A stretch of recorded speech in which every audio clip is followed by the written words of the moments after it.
En resumidas cuentas, que es un momento gratísimo el contar aquí con David y contar con todos ustedes que de alguna manera pues se hayan acercado acá a la presentación del libro. David es graduado en Derecho y es licenciado en Derecho en España, es decir, que viene del ámbito del derecho, pero claramente yo creo, y él nos lo va a contar ahora, porque esto es uno de sus afanes durante muchos años, es la defensa de la ciencia política como un conocimiento científico, ¿no? Lo que él ha venido un poco trasladando desde su formación en el programa de doctorado nuestro en ciencia política y luego toda su trayectoria a lo largo de distintos centros universitarios en Colombia. Además, él estuvo también en lo que entonces se conocía como el Centro de Estudios Políticos y Constitucionales, ¿de acuerdo? Que luego se le redujeron un poquito, supongo que habéis estado, que está al lado del Senado, ¿no? En la Plaza de la Marina Española. El famoso SEC. Y que además tiene, en ese momento tenía un diploma, ¿de acuerdo? Que era un diploma en Estudios Políticos y Constitucionales. Y que después se convirtió en una maestría. Quiero hacer una breve mención porque el CEP empezó siendo un centro político y jurídico, ¿de acuerdo? Pero los juristas han terminado por apropiárselo casi al completo. Si me oye la directora me regañará, pero es verdad que casi todos los directores y todos los subdirectores terminan siendo catedráticos de Derecho Constitucional y la ciencia política se ha quedado un poquillo ahí, pero bueno. Esa es otra historia. Luego se doctoró, de acuerdo, en la Universidad Complutense y además hizo una tesis, como os he dicho, sobre los partidos en Colombia, que además tuvo premios importantes. Él, si quiere, luego yo voy a ser más sencilla. Luego hizo además estudios de postdoctorado en la Universidad de Salamanca y desde 1997 pues ya hace toda su trayectoria académica en Colombia. Yo creo que la primera vez fue la Javeriana, si no me equivoco yo. Qué memoria, sí, No, sí. claro, ya tengo que recordar su vida. Creo que empezó en la Javeriana, pero has pasado por Javeriana Externado y Nacional. Javeriana, Andes y Rosario. Eso, Javeriana, Andes, Rosario y ahora la Nacional. Los ¿no? últimos o sea, que años, has pasado un poco correcto. por las mejores universidades colombianas. Ha publicado 10 libros sobre la democracia en Colombia y sobre teoría política. Ha sido columnista, de acuerdo, también por 10 años en un periódico de Medellín, hablando sobre la democracia.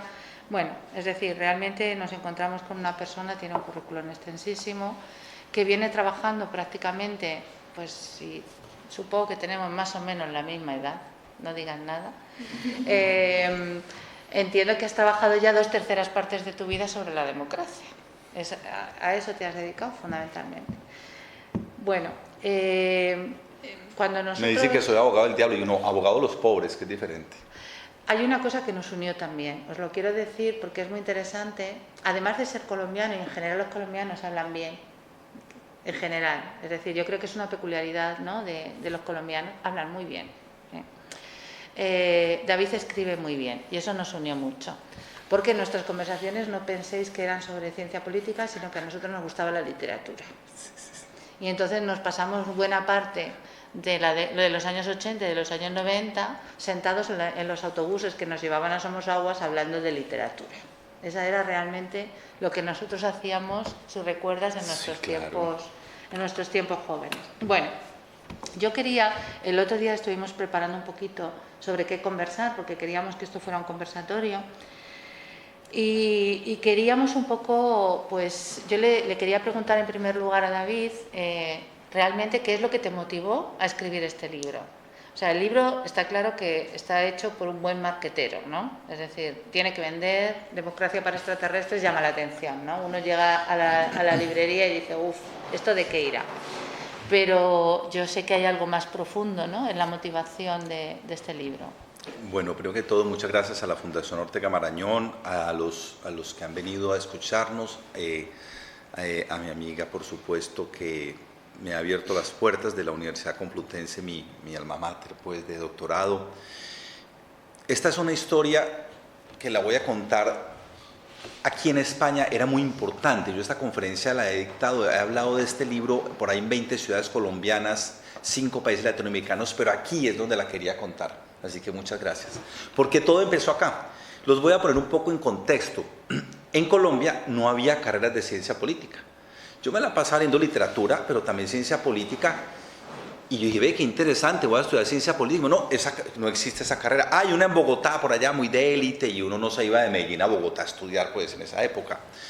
Entonces, yo me metí a una carrera que se llama Derecho y Ciencia Política, muy iluso, pues, de que aquello iba a ser. Creo que tuve 2 clases o 3 de ciencia política en toda la carrera. Sin embargo, mi tesis, yo dije, me da mucha pena, pero esto es una carrera de Derecho y Ciencia Política. Yo la hice sobre Marcuse, además. Mi tesis y un libro que publiqué de Marcuse, Teoría Política, me permitieron. Y ahí fue donde vino el momento en el que yo dije, no, ahora sí quiero estudiar ciencia política. Me dice, ¿pero dónde, David? No hay en Colombia, está nomás esa universidad en Bogotá y no es posgrados. Pues empezamos a investigar y apareció la posibilidad de Madrid. Entonces, tanto la Universidad Complutense, me habían hablado del profesor Manuel Alcántara, que fue nuestro maestro común, como el Centro de Estudios Constitucionales. Pero esto es muy divertido porque es una época que no había internet. Entonces uno cómo hacía para que las becas eran todas amañadas, les digo la verdad. Una beca iba uno, eso ya estaba cogida y era muy complicado. Entonces yo cogí mi tesis de grado y la mandé con un sacerdote, muy ingenuo yo. No me acordaba de los temas aquí de entre los contra el mundo clerical. Con un sacerdote donde el director del Centro de Constitucionales, el sacerdote de Sotana y todo un monje amigo de Rascafría, y le llevó la tesis allá y el señor se rió mucho. Pero finalmente vio mi hoja de vida y me recibió, que era difícil entrar al SEC, porque era una beca. Cuando yo entro allá y empiezo a escuchar, es que eran los grandes politólogos de la época, los profesores nuestros, digo, ¿qué es esto? Por fin llegué. Y encima me inscribo simultáneamente a la Complutense, porque a mí me habían patrocinado en mi familia para estudiar un año, un posgrado, y yo al escondido estudié el doctorado, no sabían. Y me empiezan a contar todo esto de la ciencia política y era pues como llegar al cielo, que es lo que yo siempre había querido saber. Entonces lo disfruté mucho con los profesores que tuvimos, la mayoría muy buenos, con muy pocas excepciones hubo alguien que no, especialmente con el profesor Alcántara. Y bueno, vino la posibilidad de doctorarme, entonces me doctoré, cogí esa ciencia política e hice un análisis de la política colombiana desde el punto de vista de la ciencia política como ciencia. En Colombia no se hacía eso. Los 20 libros que yo había traído de Colombia eran todos interpretación ideológica, de izquierda o de derecha, pero ninguno era nadie. Había una cosa en Colombia que yo llamo el síndrome de ciudad gótica. Era como si Colombia no pudiera analizarse como cualquier otro país, que por aquello del realismo mágico y esas cosas, no, es que Colombia tiene un análisis específico. No, Colombia es un país que puede analizarse. Me apoyaron en la Complutense, hice el análisis sobre eso, el libro se llamó Inestabilidad y Continuismo en la dinámica del cambio político en Colombia, muy basada en partidos sobre todo, y después, como dice, llevé esa tesis a Colombia y me gané un premio nacional de ensayo en ciencias sociales. Entonces, eso me abrió el espacio en Colombia, la Complutense me lo abrió. Pero lo más importante es que cuando yo estaba aquí, ¿te acuerdas que uno aspiraba a ser profesor también? Todavía existe profesor honorífico, eso ya se acabó. Eso se acabó. Había una como honorífico que era uno como Palambert, hasta que llegara. Y yo ya iba a hacer como la escala, y yo dije, pero yo sí tengo algo que hacer acá. Aquí ya está todo hecho, la transición hermosa, todo un montón de profesores. En cambio en Colombia está todo virgen, no, yo me voy. Y me fui a Colombia, así pues de explorador, a buscar. Y llego a preguntar y fui a una universidad y les dije, oiga, déjenme fundar un programa de ciencia política. El agregado cultural de la Embajada de Colombia, que está aquí al lado, ese poeta Cobo Borda, leyó una carta que yo mandaba a mis amigos de un poco de cachondeo y la publicó en el principal periódico de Colombia, sin mi permiso, en las lecturas dominicales El Tiempo. Crónica de un indiano en Madrid, abogado de provincia, venturas y desventuras de un abogado de provincia en la madre patria, sin mi permiso, era una carta de cachondeo. Y entonces él quedó como, yo le dije, pero como poeta, muchas gracias. Y me dijo, David, ¿en qué vas a trabajar? No, yo voy a buscar trabajo. Mira, este señor en la Universidad Pontificia Bolivariana, Javeriana, te va. Entonces llego allá y me dice, ¿qué quiere hacer? Quiero montar una carrera. Me dice, no, acabamos de cerrar sociología por razones de choque ideológico. Entonces, ¿tú eres capaz de montarla? Sí. Entonces ven en 6 meses. Y en 6 meses investigué aquí todo lo que pude, monté la carrera, la segunda carrera que se hacía en el país, en la Javeriana, para que no la cerraran por razones ideológicas. El símbolo de la carrera era un caballo de hockey, y decía ciencia política la carrera, pero los profesores eran reinsertados de la guerrilla, o sea, había que jugar con todo eso para mantener la cuestión, y la carrera fue un éxito. Entonces yo dije, no, aquí lo que hay que enseñar es estas cosas tan bonitas que aprendí yo con todos estos profesores y con los libros, en Colombia no se enseñan. Entonces las logré enseñar en esa carrera. Y la cosa tuvo tanto éxito que me llamaron de la Universidad del Rosario, la más antigua de Colombia. Me dijeron, ¿quieres montar otra carrera? Ayudarnos. Ah, venga, vamos a otra carrera. Entonces montamos la tercera. Y finalmente los Andes, que fue la fundadora, me dijo, ¿quieres venir? Claro, como no voy a trabajar con los fundadores, trabajé con todos. Pero yo tenía la idea de que, o sea, ya me iba a pasar como fundando carreras toda la vida, y tampoco, ¿no? Habías hecho un doctorado y ya había que investigar. Entonces Francisco Leal Buitrago, el fundador de la ciencia política en Colombia, me dijo, vente a trabajar conmigo en investigación, y renuncié a todos esos cargos administrativos. Hasta el sol de hoy he logrado no tenerlos. Pero lo bonito es que yo seguí enseñando la ciencia política, no solamente en todas las carreras, sino también en los posgrados. Me encanta enseñar, o sea, lo que aprendí, yo dije, ¿esto por qué la gente no lo sabe? Una cosa que es tan interesante y que ¿por qué no pasa de este círculo? Yo creo que hay que llevarlo a las personas. Y finalmente gané el concurso, la oposición más importante en Colombia, en la Universidad Nacional, que es la universidad inmensa en Colombia. Gané el concurso. Es una universidad, digamos, muy marcadamente ideológica. Es una universidad pública, eso es muy importante. La universidad pública más importante del mundo andino. Es muy importante. Y entonces, David, ¿qué vas a enseñar? Dice, yo voy a enseñar democracia. Entonces allá se enseñaban más como Gramsci, Pulanzas. Y dije, David, democracia, sí, eso es lo que yo voy a enseñar. Y yo, no, David, no. Y pasé 3 años y no me recibían. Hasta que me gané un concurso. El alcalde Mocus, que fue el profe alcalde, abrió un concurso. Vamos a recibir 125 profesores por los 125 años. Y no les vamos a mirar ni la ideología, ni la edad, ni nada, hoja de vida. Y no había pues inteligencia artificial, pero había 10 señores ahí. Logré entrar y me dejaron dar durante 27 años democracia. Y yo soy como el demostrar en la universidad, decir, mire, nosotros somos tan abiertos que tenemos a David que da también lo suyo, ¿no? Que es la democracia, aunque nosotros somos más aunque yo dicto la conferencia, yo doy Marcuse también allá, yo doy lo de Marcuse. De hecho, una vez me contrata a una universidad privada y les empecé, del Opus Dei, y le dije, ¿qué vas a dar, David? Democracia. No, aquí voy a dar marxismo. O sea, allá doy democracia, aquí era un amigo mío, compañero de la universidad, déjame dar marxismo acá, porque estos equilibrios son los que yo siempre he buscado. Para concluir, ¿cómo terminó el libro? Entonces, mi obsesión era también dar en las facultades de Derecho. En mi facultad de Derecho yo notaba que no enseñaban democracia. Entonces empecé a dictar en casi todas las universidades del país, en regiones, en los posgrados, democracia, y me he pasado en esto casi más de 30 años, dictando en todas partes. Y llegó la pandemia. Y entonces uno encerraba y ven, ¿qué vamos a hacer? Los estudiantes de la Nacional no tenían capacidad de pagar una aplicación para ver las clases en directo. Entonces me puse y vamos a montar un canal para que ellos vean la clase. Entonces puse un canal, daba la clase sencillamente, y como en esa época regalábamos todo, lo dejé abierto. Cuando menos pensé, 1.700 suscriptores. Y y el canal, y si quiere el nombre le ponemos a este canal. Entonces vamos a poner un canal y lo puse Democracia para Extraterrestres. Y ahí fue donde Planeta me dijo, bueno, David, ese canal ha tenido como un éxito, eso es lo que cuentas, yo que ya es hora de hacer el libro. Pero este libro es el más difícil de los que he hecho. Porque los libros de nosotros tienen 800 páginas, todos en el mejor de los casos, ¿no? Nosotros no vendemos ni un libro, tenemos que deciros. O sea, realmente el problema de que nos editan es ese. Es decir, que si tú tienes mucho éxito, a lo mejor vendes... Pues yo no sé. Yo creo que he ganado la última vez por los libros editados y unos cuantos como 5 euros. Claro, que son los porcentajes que eso. Nosotros no vendemos libros porque no hacemos libros. Este libro yo creo que se puede vender porque tiene un componente divulgativo, efectivamente. Pero cuando hacemos libros más académicos, nosotros normalmente no tenemos capacidad de llegar al público en general. Y el que me lo publicó, después lo echaron de Planeta, o peleó con Planeta por una cosa y lo nombraron ministro de Cultura.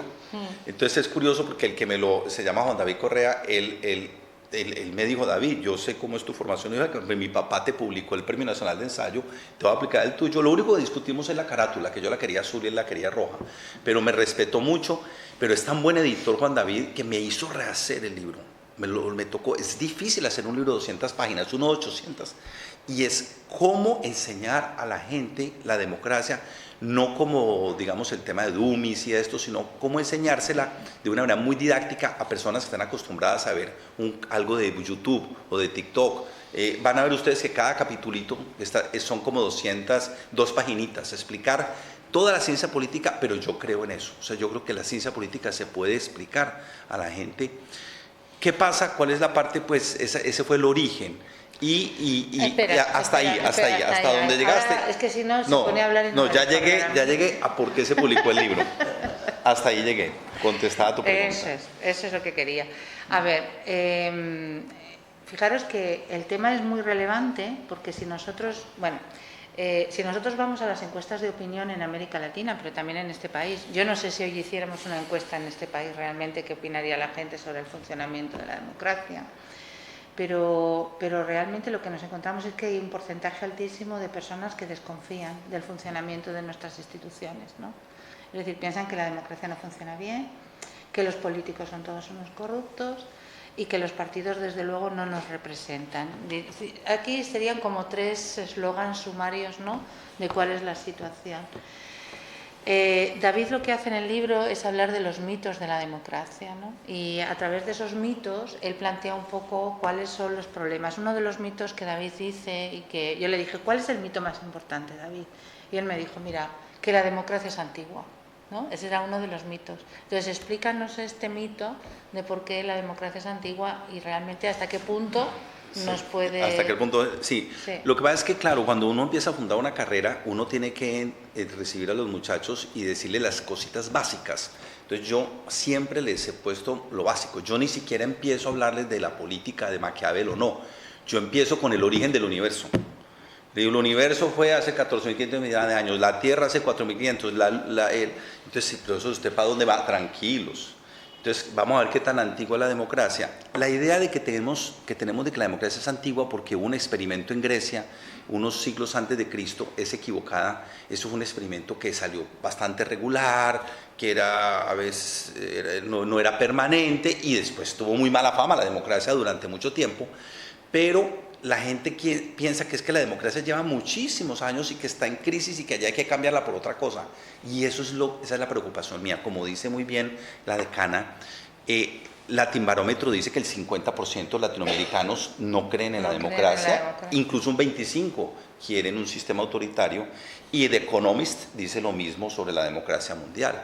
Entonces, ¿qué es lo que pasa con este mito? Yo les digo, mire, tengan en cuenta que la democracia no es un viejito como el profesor Roll, sino un adolescente como ustedes que está empezando. ¿Cómo así, profesor? Digo, sí, mire, la democracia se intentó por allá antes de Cristo, pero solamente la Revolución Francesa, la inglesa y la americana, hace muy poco tiempo, pues se hizo. Pero entonces la tenemos desde el 1789. No, eso no pegó. Yo les digo, eso no pegó, eso no tuvo éxito, eso duró, vino Napoleón I, Napoleón III, demoraron mucho en consolidarse esas 3 democracias. Pero desde eso estamos democráticos. Y les digo, no, si ustedes miran para 1900 casi no había democracias. La democracia Francia en 1870 se consolidó, Inglaterra en 1830 y Estados Unidos después de la Guerra Civil, pero antes no había. Y no se volvió famosa. Entonces digo, ¿pero por qué es nueva, profesor? Dice, porque es más joven que yo. ¿Cómo así, profesor? Les digo, les voy a demostrar que la democracia es más joven que yo.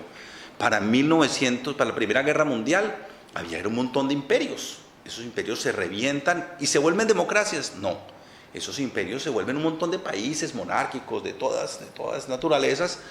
Y entonces cuando empieza, dice, pues ahí es donde yo les pongo los títulos. Yo sí les pongo los clásicos. Digo, vamos a ver los clásicos. Vamos a contar 1945, Alemania, Italia y Japón se vuelven democracias, y después lo más bonito, la transición de ustedes, que es la que yo estudié aquí con mucha emoción y la viví. Entonces les explico, cuando yo era muchacho no había casi democracias en Europa y no había casi en América Latina. En serio, profesor. Entonces les pongo el mapa. Me dice, España era una dictadura, Grecia era una dictadura. Portugal era una dictadura. Portugal era una dictadura. ¿Cómo así, profesor? Sí, cuando yo era niño, esos países transitaron a la democracia. ¿No eran democracia antes? Sí eran democracias, pero no han tenido la estabilidad que tienen. Entonces prácticamente estrenaron democracia de verdad y les gusta y le encanta contarles pues lo de los claveles, todo eso. Es que la democracia es como una serie de Netflix, no sé por qué no la han hecho. Es tan fascinante la transición a la democracia y así la cuento yo. Y les digo, pero eso no es lo peor, muchachos. Cuando yo estudié Derecho, yo no sé para qué estudié Derecho si no había derecho. En América Latina todas eran dictaduras. ¿Cómo así? Sí, les pongo el mapa, verán, Costa Rica, Venezuela y Colombia. Y México hay más o menos. Y yo no sé para qué estudié Derecho, pero oh milagro, durante el tiempo que yo estudié Derecho, como un dominó empiezan a caer todas las dictaduras y se vuelven democracias. Entonces, en América Latina estamos estrenando democracia hace muy poco. No es en el siglo XIX, no es en el siglo XIX, es hace muy poco. Me dice, profesor, ¿estás seguro? Sí, les muestro. Y para que no duden, les digo, mírenle a la IA, pregúntenle a la IA. A ver, ¿cuándo fue que empezó la democracia permanente en Argentina? En 1982, digo yo, pero que voy a adelantarme. Entonces, y les digo, y eso lo estudiamos, y esa emoción mía de que, como, además en el SEC me contaran la transición y gente que la había vivido fue muy emocionante. Y yo les transmito eso a los estudiantes. Pero le dije, pero lo peor es que me voy a estudiar a España, y es que transiciones en la Complutense y en el SEC, y como mi facultad, tu facultad, la que eres, pues también era de una orientación más de izquierda, pues yo preguntaba. Ve, y las dictaduras de allí, ¿qué pasó con ellas? Y no me hablaban mucho de ellas. ¿Y cuándo va a caer? ¿Cuándo van a volverse democracias? No voy a decir el nombre del profesor, pero me dijo, yo creo que por ahí unos 200 años, me dijo, joven latinoamericano, como en esa época era un poco así la cosa, joven latinoamericano, 200 años. Creo que eso me lo dijo el martes y creo que el muro de Berlín se cayó el sábado. A ver, es que era un periodo, por meter algo de baza, porque ya veis que habla muchísimo David, era un periodo realmente interesante para alguien que estudiaba ciencia política y democracia. Es decir, hacíamos Argentina en 1982. El último país latinoamericano que entra en la transición es Chile, 1989. O sea, fijaros realmente. Pero es que en 1989 cae el muro de Berlín y se producen todos los procesos de transiciones en la Europa del Este. Es decir, que estábamos en plena vorágine, ¿no?, de transiciones a la democracia y las expectativas, por decirlo así, políticas eran muy altas, pero también las expectativas académicas. Todos nosotros terminamos trabajando en transiciones a la democracia. De hecho, fijaros que algunos vinieron a plantear que había una ciencia política nueva que era la transitología, ¿no? Los que estudiábamos transiciones, porque realmente era un contexto, ¿no?, de muchísima efervescencia y la política. Culpa de O'Donnell.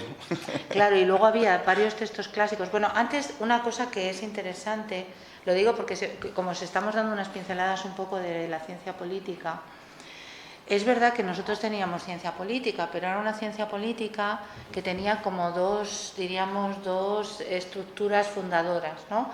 Una que venía de la sociología histórica francesa, del derecho político, ¿vale?, que era lo que había una parte de nuestra tradición, y luego había gente que, como nuestro director de tesis, que había estudiado más la ciencia política anglosajona. Y entonces es esa conjunción de lo que venía desde el ámbito anglosajón, que era más empírico, porque esa es una cuestión. El libro no es un libro, diríamos, de análisis político empírico, en sentido estricto, es más un libro de teoría política. De transiciones. Sí, y democracia para extraterrestres. Sí, no, estoy hablando del libro. Es de hechos. Es decir, es un libro que no intenta hacer un análisis. Cuando nosotros decimos un análisis empírico, es decir, nosotros intentamos convertir la ciencia política en una ciencia, ¿no?, la política en una ciencia, y entonces lo que hacemos es diseccionar los trabajos que hacemos en torno a determinados fenómenos. Y eso es un poco lo que intentamos.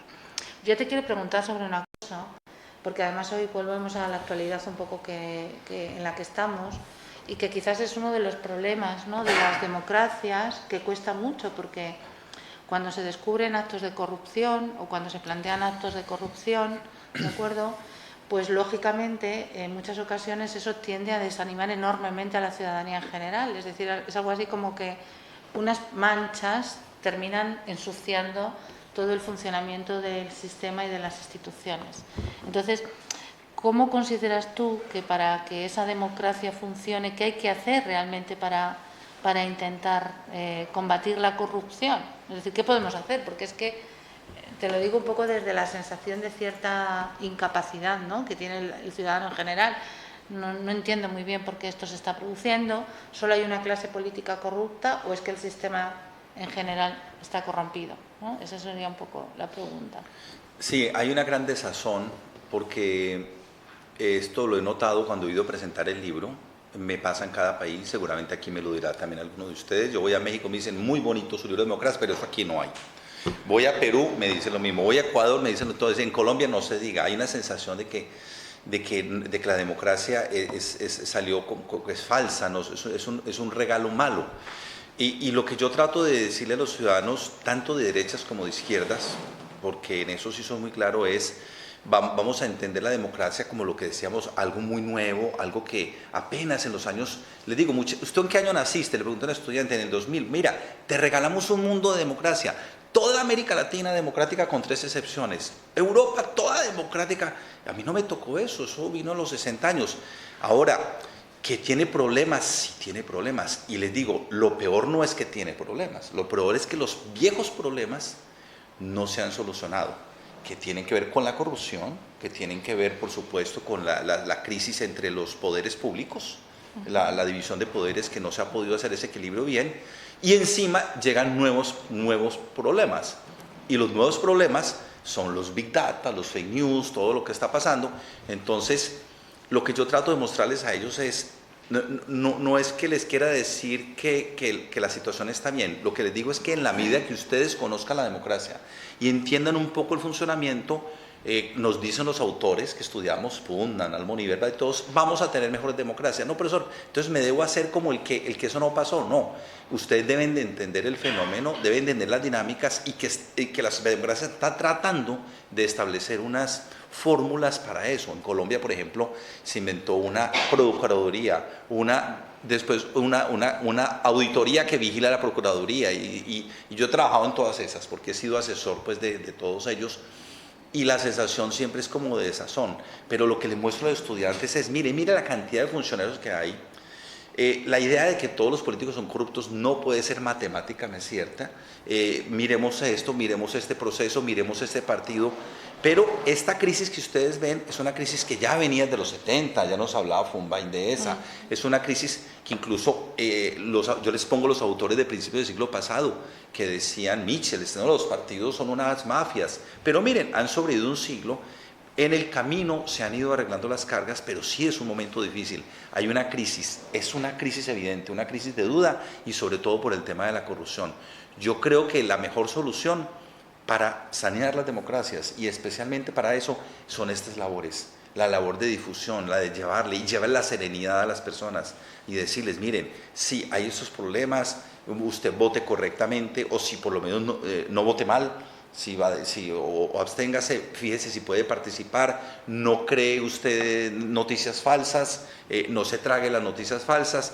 Yo sé que es un granito, pues un granito de arena en el mar, pero hay varias personas que estamos haciendo eso, varias instituciones, yo me he relacionado con otras fundaciones que están trabajando el tema, así que es un trabajo de paciencia. Lo que pasa es que los seres humanos, les digo yo, los seres humanos queremos ver todo en vida y apenas vivimos como 80 años, ahora un poquito más.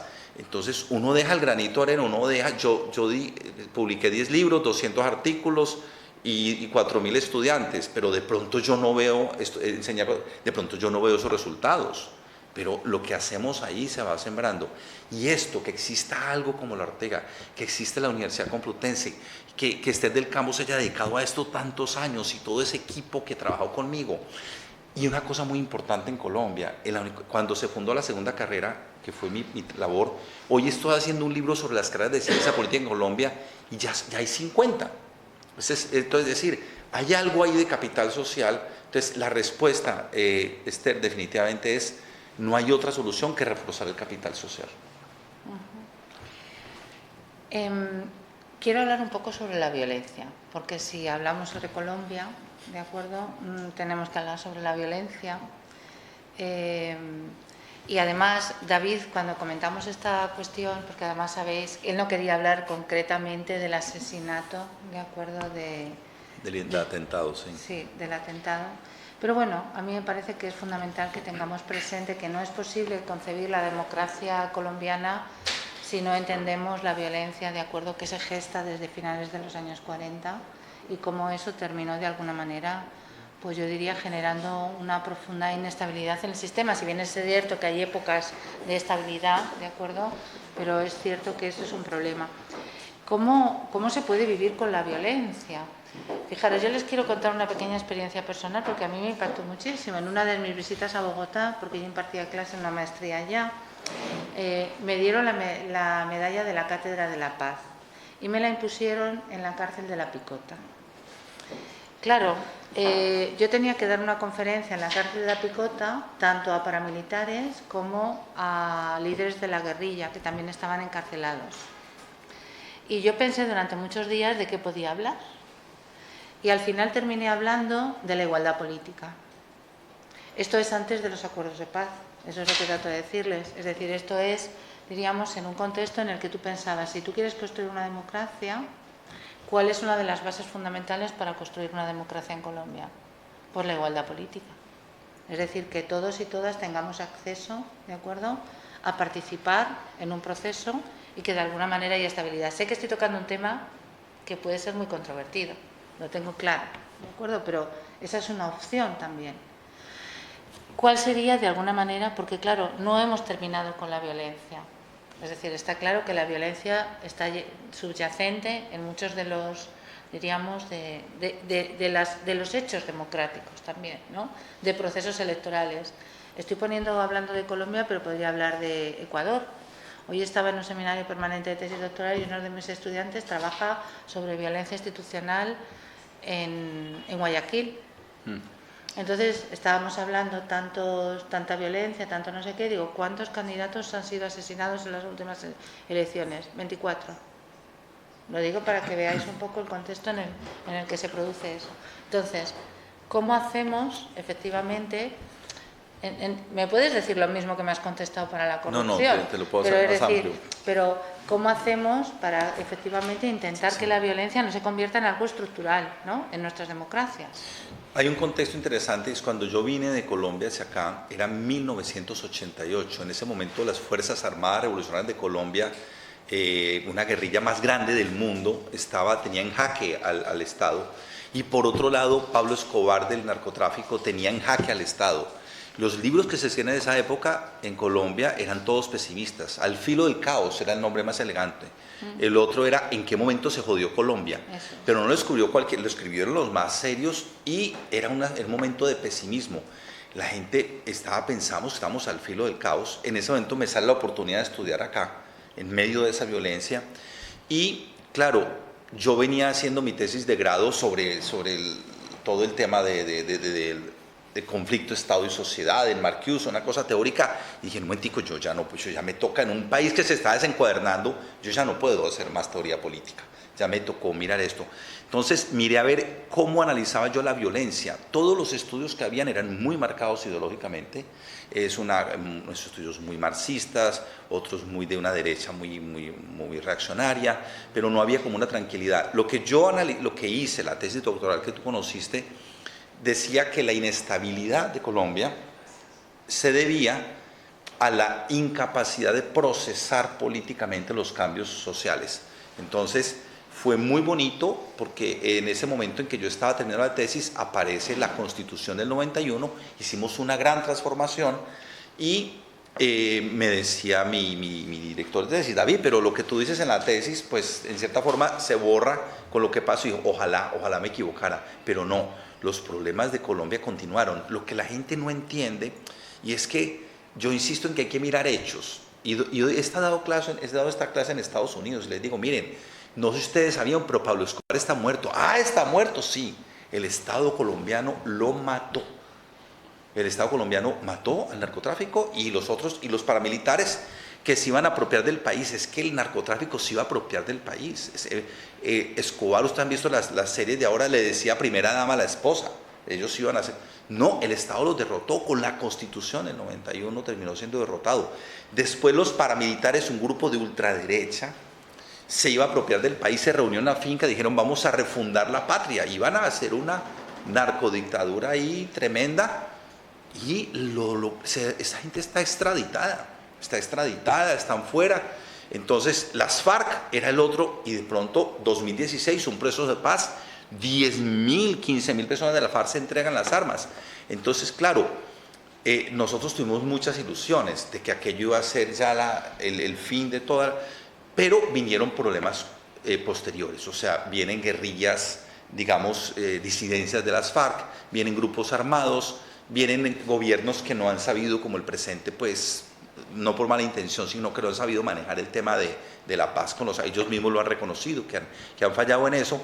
Entonces, la sensación es lo mismo, sí, estamos muy angustiados los colombianos, pero uno como politólogo sí tiene que darle tranquilidad al ciudadano y dice, mire, logramos la Constitución 91, parecía imposible reformar la Constitución de Colombia, que llevaba más de 100 años, la reformamos, parecía imposible el acuerdo de paz, lo hicimos, parecía imposible derrotar a los paramilitares, lo hicimos, parecía imposible que en Colombia pudiera haber un presidente de izquierda, bueno o malo, ahí está, y la vicepresidente de origen humilde, de raza, de una etnia muy sojuzgada en Colombia.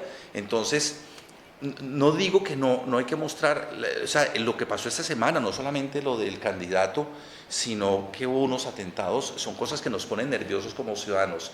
Pero yo creo que el politólogo sí tiene como ciudadano puede llorar, pero como politólogo tiene que serenarse y transmitirle serenidad a los ciudadanos, es decir, vamos a combatir esto, vamos a ver cómo lo hacemos, vamos a ver qué pasa con el siguiente gobierno y sobre todo que no entren en esa cuestión de escepticismo de que el último apague la luz. Yo les digo, es que peor de lo que estábamos en el 88 que me viene para acá, imposible. Y mire, en el momento, mi hija que está acá, un día fue a una conferencia donde el presidente de esa época contó cómo era el país cuando yo me fui, el presidente con el que yo trabajé. Yo fui asesor de un presidente y mi hija me dijo, tenía como 12 años, papi, ¿tú por qué te devolviste de España a semejante? ¿Por qué no te quedaste allá? Era lo normal. Y yo no, porque las cosas, y lo que se ha podido, es impresionante, las cosas que se han podido hacer en Colombia, cómo se están transformando las instituciones, la carrera civil. A veces damos 4 pasos adelante y 3 atrás, pero yo no digo que hay que tener un optimismo ingenuo, pero sí, y como ciudadano sí me angustio, pero la desesperanza puede ser muy complicada. Yo creo que se ha ganado mucho en capital social durante un tiempo. Capital social es como la sensación de que yo puedo mejorar la política, que dice Putnam. Yo puedo hacer que la política sea mejor si me involucro en ella. Entonces, escogimos un momento muy malo para decir esto. Pero ahora que la gente no cree en la democracia, que los colombianos están con esa duda, ahora es cuando más quiero yo seguir trabajando en ese hilo. Este es el momento de dar ese aviso. Y esa desazón la tienen ustedes, sí, la tiene México, la tiene cuando fui a Ecuador, no te imaginas. La tienen todos los países prácticamente. Y no se diga ahora los americanos. Y los países europeos también. Y los países europeos. Entonces es un momento, pero ¿por qué fue? Porque yo les digo a los estudiantes, miren, profesor, si usted se sentó a estudiar eso, no, yo he sido asesor de presidentes en Colombia, de ministros y de procuradores, y yo les puedo decir qué es lo que se hizo, pero además yo tengo una afición, y es recorrer las democracias, o sea, no me gusta leerlas, yo voy a todos esos países ¿te acuerdas que el doctorado, cuando el profesor me dijo eso que se iba a demorar, y cayó, yo abandoné el doctorado, y me fui en bus al Alingrado a ver esa vaina, después volví, pero abandoné el doctorado, no voy a decir el nombre del profesor. Pero lo cierto es que nosotros sí, como vivimos eso, como vimos esa transición de todas esas democracias, tenemos que contárselo a las nuevas generaciones y a los mayores que se les han olvidado. Esto fue lo que se logró. Fueron 40 años de maravillosos y 16 años muy duros. Entonces, en términos de violencia, la situación, no soy violentólogo, hay una gente que llama violentólogo en Colombia, pero lo interesante es que todos estamos como involucrados, es decir, hay 40 grados de ciencia política, hay muchas ONGs, hay mucha gente, o sea, todo el mundo lo está pensando. Y cuando yo era joven era algo que no era de nosotros y dentro del, digamos que esa es la parte alegre del pasillo triste, decimos en Colombia. Yo quería, para terminar, porque luego entiendo que el público puede preguntar, pero yo quería hacerte una última consideración, porque a mí me preocupa especialmente. Vosotros sabéis que nosotros se está debatiendo si rebajar la edad de voto de los 18 a los 16 años, ¿no? Claro, a mí si me preguntan, diríamos, a título individual, yo te diría que bajo ningún concepto. Es decir, me parece, y volvemos a lo mismo, yo puedo ser una mujer de izquierda progresista, pero me preocupa por varias razones. Me preocupa porque creo que el proceso de maduración política precisa ciertos conocimientos, es decir, que la democracia no es algo connatural, que nacemos con ella y de repente se va desarrollando dentro de nosotros, no. O sea, hay que ir practicando y de alguna manera asentando, ¿no?, esas instituciones. Pero también me preocupa porque nosotros estamos advirtiendo que esos sentimientos antidemocráticos están surgiendo con mucha fuerza en las generaciones más jóvenes, ¿de acuerdo? Esos partidos, fijaros, uno puede ser de derechas, por supuesto, y puede ser de izquierdas, por supuesto, pero democráticos. Cuando nosotros hablamos de derecha radical, es la derecha antidemocrática, ¿vale? O sea, que aquí no estamos haciendo una separación por ideologías, no. Lo que estamos diciendo es que cuando alguien quiere romper las reglas de juego, cuando alguien quiere de alguna manera expulsar a los otros y que no haya competencia, pluralismo, ¿no? Ahí es cuando tenemos un problema. Entonces, ¿qué podemos hacer? Primero, ¿cómo te posicionas tú con respecto a esto de los 16-18? ¿De acuerdo? Y sobre todo, ¿qué podemos hacer? Fíjense que los datos, por lo menos en el caso español, son muy interesantes. Los estudiantes, los jóvenes hombres, ¿de acuerdo?, son mucho más conservadores que las mujeres. O sea, y esto es una de las cuestiones que es fundamental, que luego cambia con la edad, ¿eh? Es decir, que luego a partir de los 25 años cambian un poco las preferencias y las actitudes hacia la democracia. Pero claro, entonces uno se pregunta, es que no hemos sido capaces, por ejemplo, de transmitir en el bachillerato. Tuvimos la PAU la semana pasada en la facultad. Y entonces no hemos sido capaces de transmitir en el bachillerato esos valores democráticos, los ideales democráticos, el funcionamiento de las instituciones. Si ustedes tienen hijos en edad adolescente, pregúntenles cómo funciona la democracia. Yo creo que no lo saben. Es decir, es que es verdad, ¿eh? O sea, ahí tenemos un fallo muy importante. Entonces creo que este libro también sirve un poco para eso. ¿Cómo ves tú? ¿Qué tenemos que hacer? Sí, normalmente cuando yo doy la conferencia en cualquier parte, y he dado muchísimas, yo digo, me perdonan que los voy a tratar como extraterrestres. Ustedes sabrán mucho, pero me voy a hacer de cuenta que ustedes bajaron de la Tierra y resulta que la mayoría al final me dicen, yo no sabía eso. ¿Por qué la gente no sabe eso sabiendo que tienen la forma de acceder a esa información? De pronto creo que es el trabajo que tenemos que tener pues, los educadores, sobre todo pues, de ciencia política, pero no solo, y es contar eso. Y yo creo que es solo contar hechos.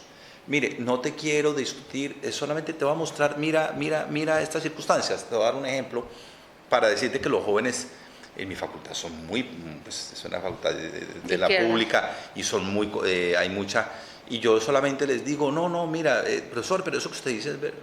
No sé, ven y preguntémosle a la IA a ver si es verdad. Profesor, es que resulta que el 80% de los colombianos son pobres. Y dice, preguntémosle a la IA, a 3 IAs, para que no dudemos, pues, porque yo sé que a 3 diferentes. Y preguntémosle a 3 o a la... Y dice, ay, no, profesor, no son tantos. Veía, pero a nivel mundial sí, la mayor parte de la gente es pobre. No sé, preguntémosle a ver. Y dice, no, la mitad de la población del mundo es clase media. Ah, sí, pero $2, eso sí. Entonces ellos entran en la discusión. Lo que pasa es que lo que noto yo, Esther, es que vienen formas más alternativas de participación y ellos van a diseñar una nueva democracia, pero nosotros no tenemos cómo enseñarles.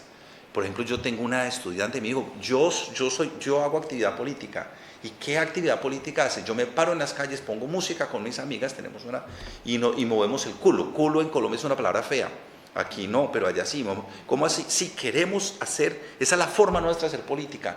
Entonces yo siento que la juventud está llegando con unas maneras que nosotros no alcanzamos a verlas, vamos a tener que observarlas y además lo tienen que hacer. Hay una historia que yo cuento mucho en Colombia y es que había un escritor famoso que se llamaba David Sánchez Julião y era muy humorista y decía que alguien había recibido una herencia. Y que cuando vio el testamento, en la herencia decía, ay, me dieron un BMW, o W, se dice aquí, ¿no? BMW, decimos. BMW, entonces en Colombia dice BMW. Entonces, que cuando fue, y era un carro, un Jeep, todo destrozado. Y entonces, que no era un BMW, sino un Willys vuelto mierda. Decía este humorista. David Sánchez Julião, no, es que no era un BMW, es un Willys vuelto mierda. Entonces yo les digo a los estudiantes, les digo miseria, porque me da pena decir aquí ante la cámara, dije la palabra, pero lo dijo David Sánchez Julião, no yo, que además fue embajador. Entonces yo les digo, hágase de cuenta que ustedes, eso fue lo que les dejamos, no les dejamos el BMW pero les dejamos el Willis.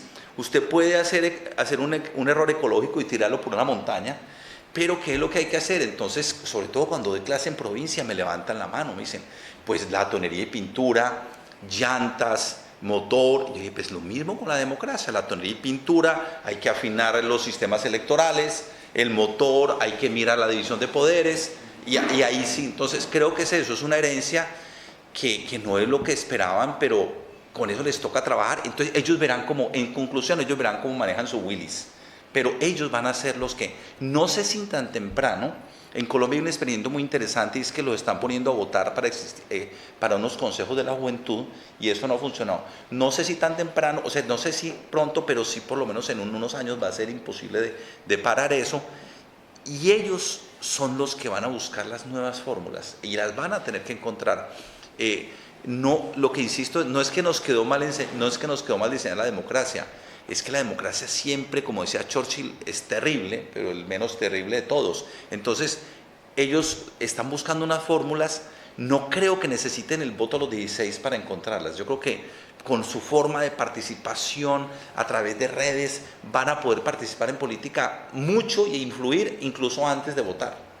Así que, y pienso eso por lo menos para las grandes ciudades. Sin embargo, yo doy en el campo, en estos días estuve con los arhuacos en Colombia. Los arhuacos están en la Sierra Nevada, uno ni puede subir.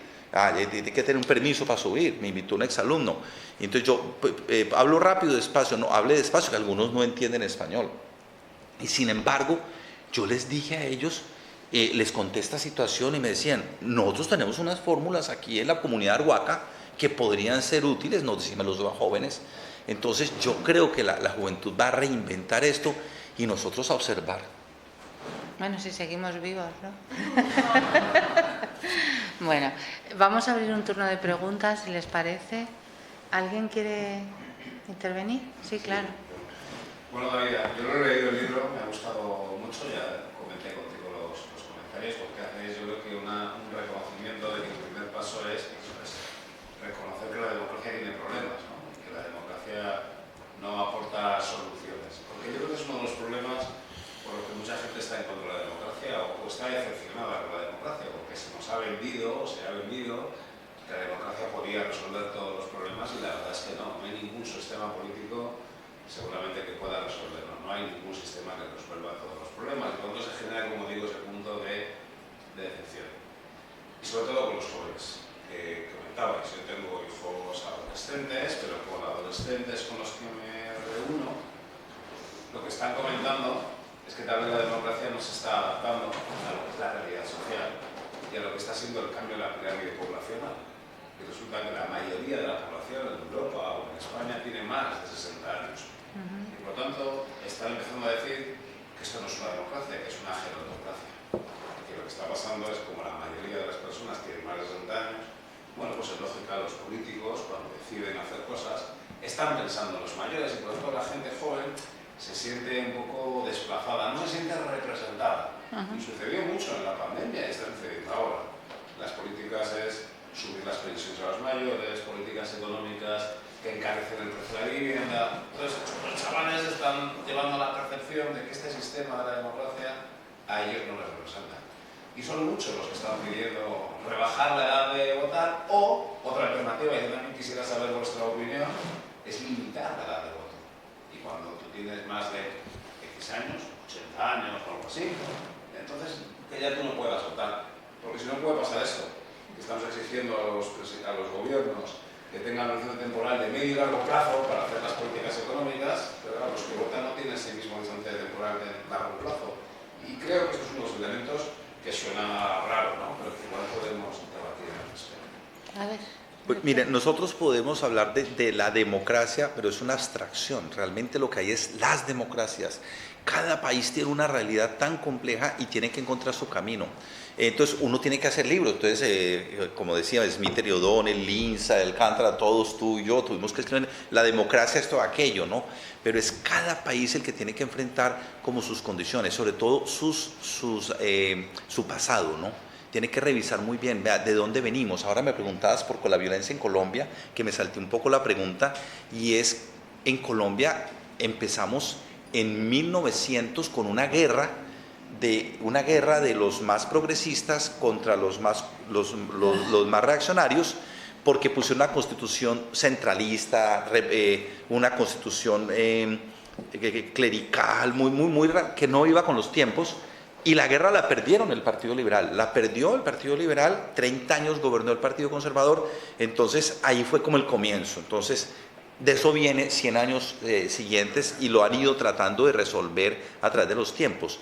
Entonces sí es cierto, respondiendo pues a lo tuyo y complementando lo que me preguntaba Esther, sí es cierto que las juventudes tratan de buscar como unas nuevas estrategias. Pero los que estudiamos historia, vemos que eso pasó siempre. O sea, pasó en Colombia, por ejemplo, en la época de un líder, Jorge Eliezer Gaitán, que fue asesinado. Sí. Pasó con la época de Luis Carlos Galán, que también son... Cada generación quiere hacer como esas transformaciones y viene con unas propuestas. Lo que básicamente les digo yo a los estudiantes es, ustedes son politólogos, porque yo doy clases en ciencia política, ustedes son los nuevos soldados de la democracia. ¿Cómo así, profesor? Sí, cuando yo empecé en esto no había nadie, ya hay por lo menos 50 carreras de ciencia política y todas las carreras de derecho tienen que ver con esto.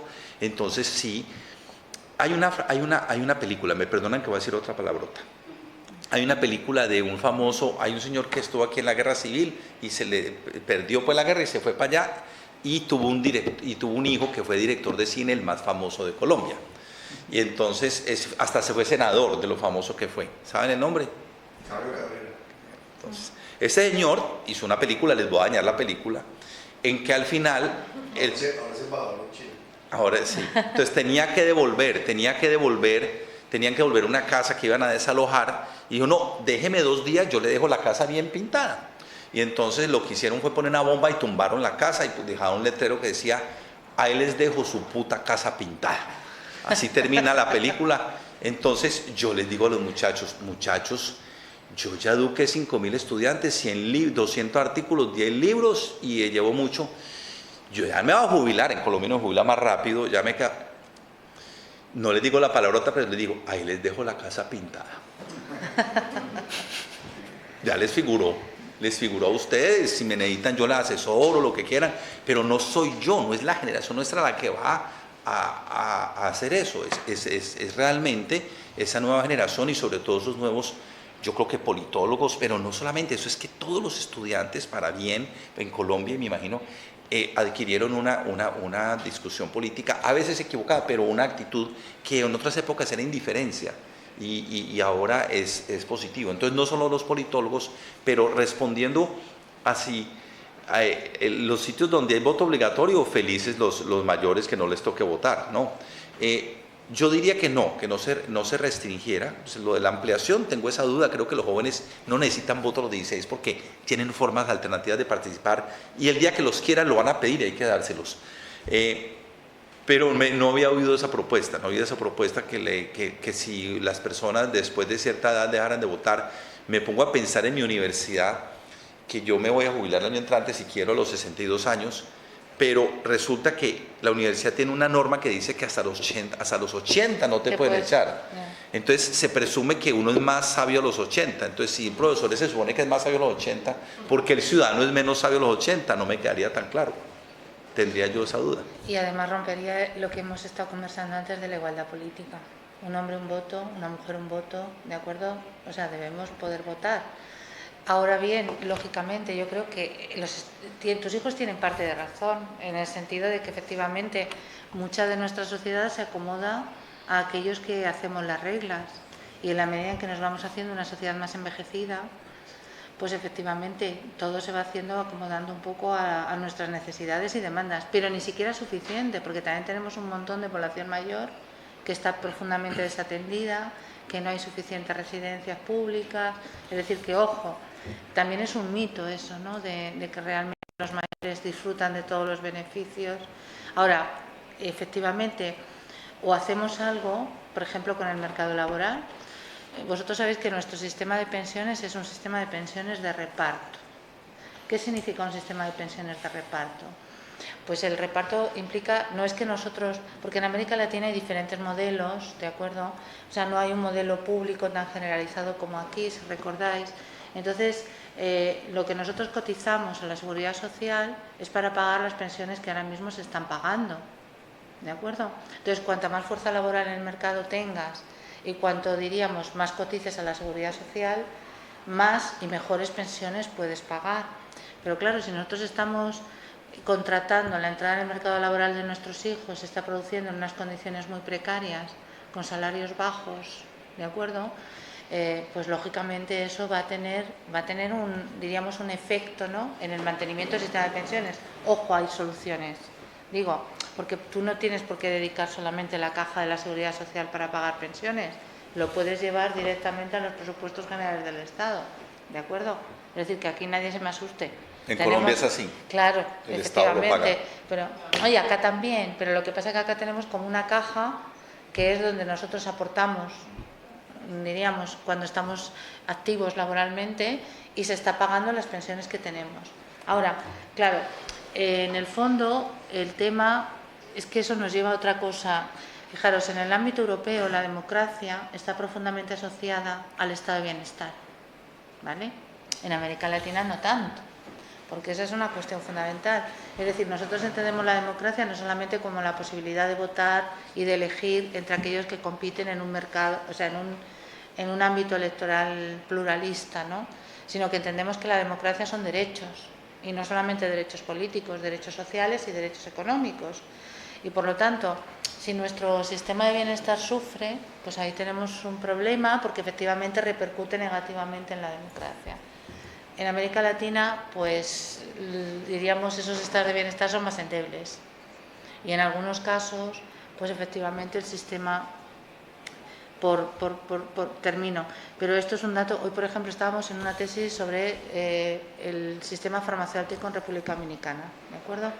Entonces, claro, fijaros, el 80% del gasto diríamos, en productos farmacéuticos lo paga el ciudadano de su bolsillo. Fijaros lo que estamos diciendo. Acá, si uno está dentro del régimen de la Seguridad Social, ¿de acuerdo?, y el médico le receta algo, vas con tu receta y tienes acceso a la medicación gratuito. ¿Os dais cuenta? O sea, es un modelo muy distinto, claramente. Yo por alusiones, porque me siento A ver si encima no vota. Y encima... me siento responsable de la cuarta edad o de la tercera, porque he cumplido ya 80 años. Increíble, ¿eh? No parece, no. Por eso. Y yo he vivido, primero he vivido en la democracia orgánica. ¿No? Que no nos olvidemos, es decir, que se prostituye la palabra, y durante 40 años, los 40 años, que decía Forges, los 40 años de la dictadura, se le llamaba democracia orgánica. En relación con el libro, como todavía no lo he leído, pero sí lo voy a leer, me gustaría que sea universal, en el sentido de que sea de aplicación en cualquier sociedad, en cualquier lugar, ¿no? Porque efectivamente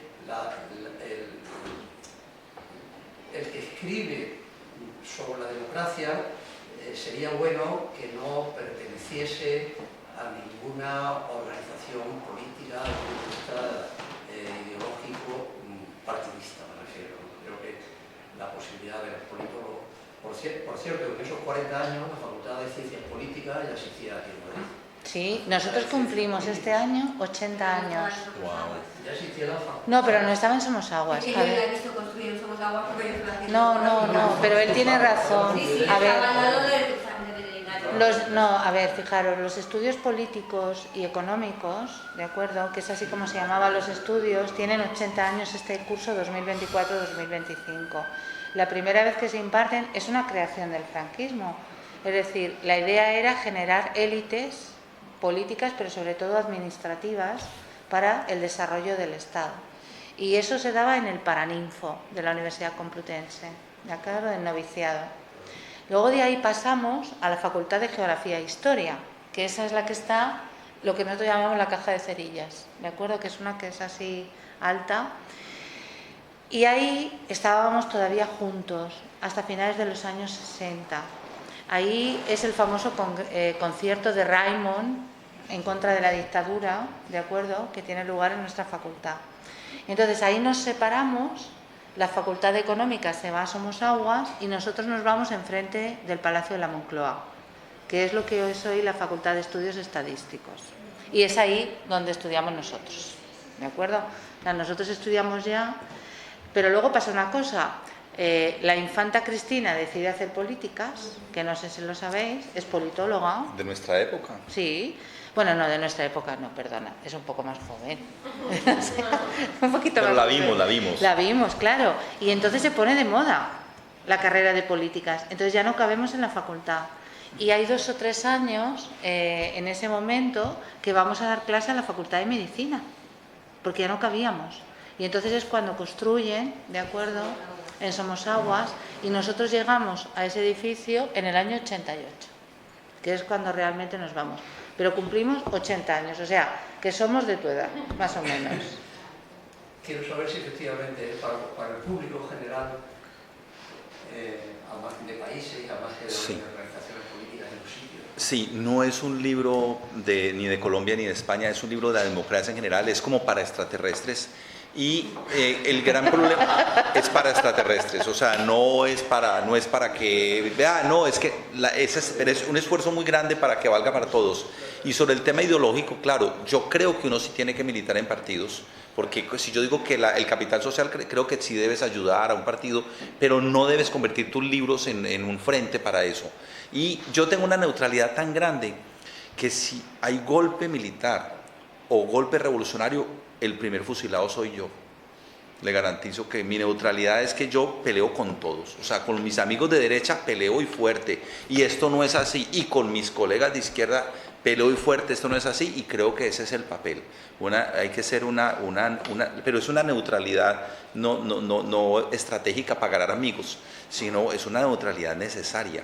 Es decir, mire, aquí el tema es la democracia, y yo creo que, y aprovecho, la gran asignatura pendiente y el liderazgo es el diálogo entre las izquierdas y las derechas. No han llegado los líderes que nos permitan un diálogo de las derechas y las izquierdas en el mundo, donde decir, vamos a ver dónde está la rayita, esta rayita no la vamos a mover, vamos a pactar, porque antes los que hacían eso eran los líderes religiosos, pero ya que el Dalai Lama está muriendo, el otro se murió, entonces antes era ¿quién va a ser el que nos va a decir ahora quién va a hacer eso?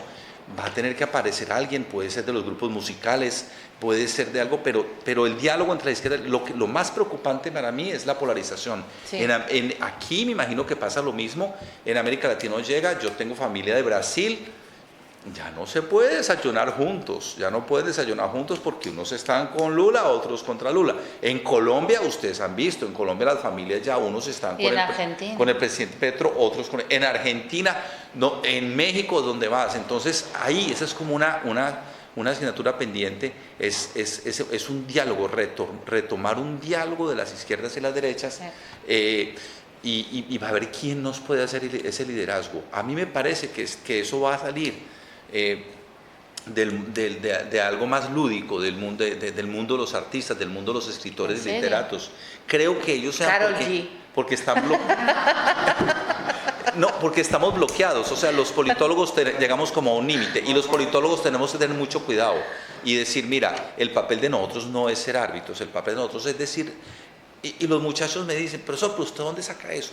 Y los jóvenes, vea, es cuando usted va donde un médico, el médico le dice, usted tiene que comer bien, usted tiene que hacer ejercicio, usted tiene que dormir bien, estas son las cosas que tiene que hacer, usted sabe que el médico tiene razón, pues bueno, los politólogos somos como los médicos de eso y les decimos, mire, lo que hay que hacer es una de las recetas, así como le dice, deje de beber, dice, bájese de la polarización, eso no va a conducir a una buena, ese diálogo va a tener que hacerlo, pero tiene que haber más voces y usted tiene toda la razón, desde una óptica neutral, ya cuando uno muestra el cobre y resulta que en lo que uno está diciendo ya tiene agenda política, ya está grave. Agenda política me refiero con un partido específico, pero sí es bueno decirles, y yo se los digo a mis estudiantes, jóvenes, yo creo en el sistema democrático, yo pienso que hay que defender el sistema democrático, no me gustan los sistemas alternativos. En la facultad mía de ciencia política, en la sala de profesores está pues Che Guevara en un lado y Camilo Torres en el otro, y yo digo humildemente, ¿por qué no ponemos al presidente Petro?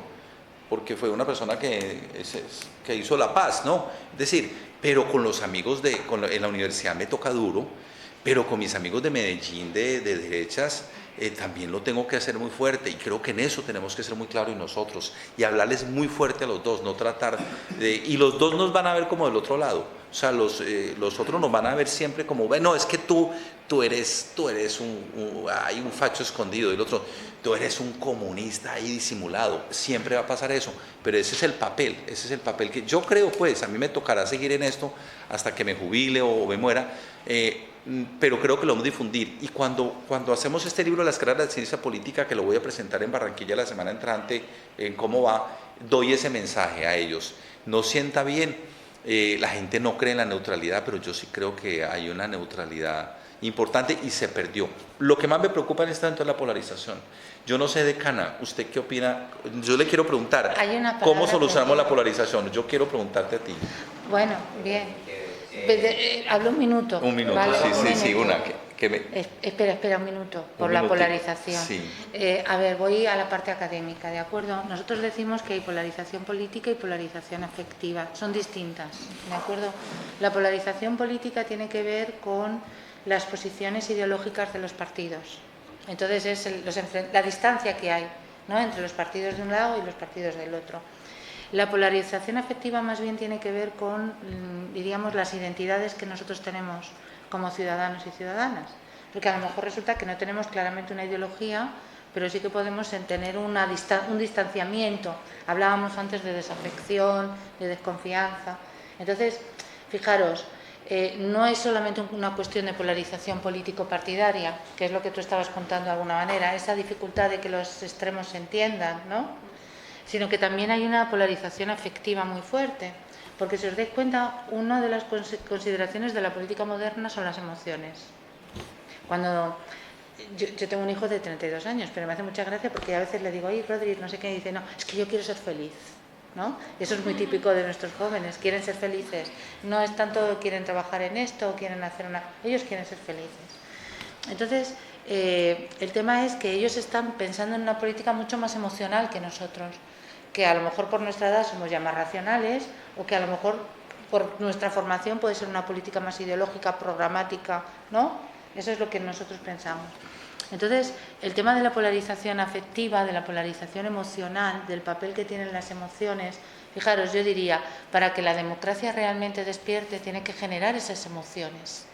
Es decir, tiene que emocionarte. Desde el punto de vista positivo, ¿no? Tienes que sentirte de alguna manera empático y conmovido un poco, es decir, realmente nos está dando mucho, ¿no? Esa sería un poco la posición.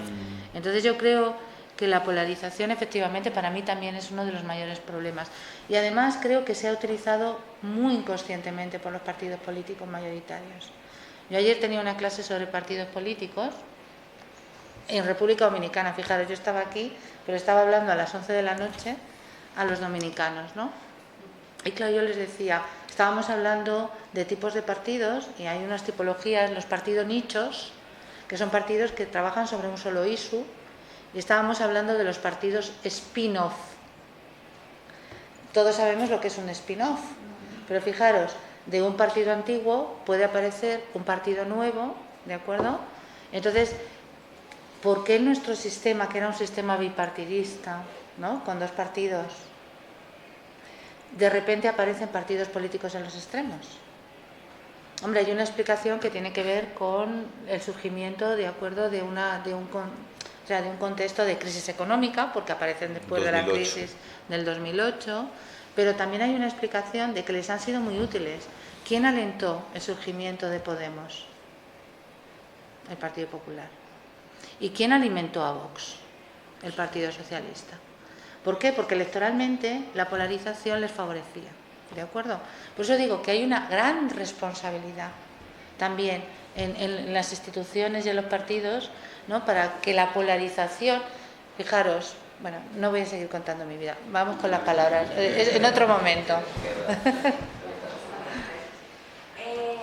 Bueno, han hablado sobre la parte pensional, y es que yo soy una joven que me preocupa muchísimo por las pensiones de Colombia, pero también en España.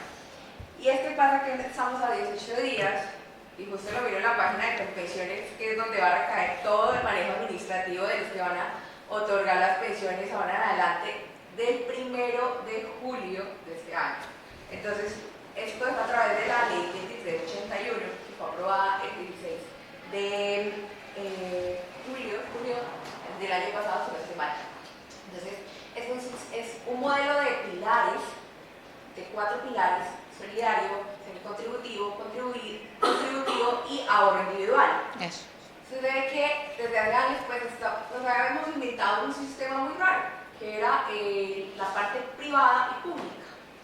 Pero entonces, ¿usted cree, hablando de la democracia y hablando de ahora que ya van a dejar de competir esos sistemas entre Colpensiones y los fondos privados, y que esto va a recaer más que todo, como decía ahorita, en Colpensiones, que va a favorecer a la a las personas en situación de pobreza extrema, que son los adultos mayores, que lamentablemente reciben casi 80.000 pesos, alrededor de unos 20 euros aproximadamente, o menos de esto. Entonces, y que van a recibir que unos 50 euros, unos 233.000 pesos, una cifra tan exacta, pero es para sacarles de una línea de pobreza extrema, de que el país va a tener una confianza en este nuevo sistema, porque lamentablemente la reforma pensional estaba teniendo una pata coja para que pudiera entrar en vigencia. Discuto mucho con colegas que incluso pueden ver en mi canal se llama Democracia para Extraterrestres, y discutía mucho con un profesor, Rodrigo Primi, sobre este tema. Yo le decía: Rodrigo, yo no soy experto en ese tema pensional. Me dijo: yo sí, y pienso lo siguiente. Yo soy muy dado a pensar que hay unas decisiones políticas y unas técnicas. No es que creo el gobierno de los sabios de Platón, pero sí en temas tan delicados sí hay que consultar a los expertos. ¿Qué consejo te daría yo? Mira, no digo que con la IA, por donde quieras, pero pregunta: ¿quiénes son los 5 expertos en pensiones en Colombia? O 6. Y buscar a esos expertos y decir: ¿ustedes qué opinan de esto? Normalmente los consensos técnicos son muy claros. Hay una división. En ese punto en particular vas a encontrar un consenso, no te lo voy a decir aquí, pero lo vas a encontrar. Y es, bueno, sí te lo voy a decir, tiene que ser gradual, pero no puede ser radical, porque eso sería puro populismo. Tiene que ser gradual, pero normalmente los técnicos no se equivocan. Ahora, hay gobiernos que toman de derechas y de izquierdas, no solo de izquierdas, que toman decisiones políticas pues por el efecto que van a tener, incluso si no hay reelección. Pero en el camino se van arreglando las cargas. A veces se corrige ese error y después se arregla. Cuando no se corrige, se hunde el sistema pensional, como pasó en Venezuela y en otras partes, incluso países que... Lo que tenemos que ver es el próximo presidente que tengamos, de derecha o de izquierda, que ojalá escojamos a alguien que le haga caso a los técnicos, ¿no? Que cuando hay una decisión técnica indudable, vea, es que esto es lo que hay que hacer, no es que yo creo, no, venga, miremoslo, es que lo decían los estudios de gobernabilidad, que es una decisión política adecuada, es una decisión que se toma, nuestro filfis de toda la vida, se toma rápido, pero se toma la adecuada. ¿Qué es la adecuada? La adecuada es lo que dicen los expertos en ese momento, que pueden equivocarse. Tú dices: profesor, pero es que pueden equivocarse. No importa. Y voy un poco al tema de las vacunas, aunque no se vuelva tema. Profesor, usted se vacunó, sí, 4 veces. Yo no creo en la vacuna. Mire, si yo hubiera vivido el siglo pasado, me hubiera hecho la sangría de eso, las cositas esas que le sacaban la sangre.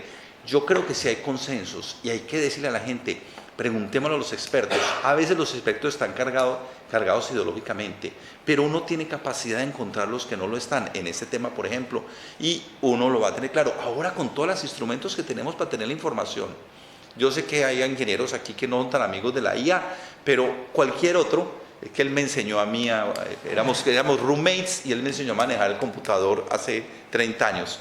Entonces yo sé que y ahora todo se lo preguntas a la IA. Todo se lo pregunto a las 5 IAs. No, pero pueden, o sea, pero mira, pero si hay unos consensos tan claros que la gente se pierde en esas redes, y tú le puedes preguntar.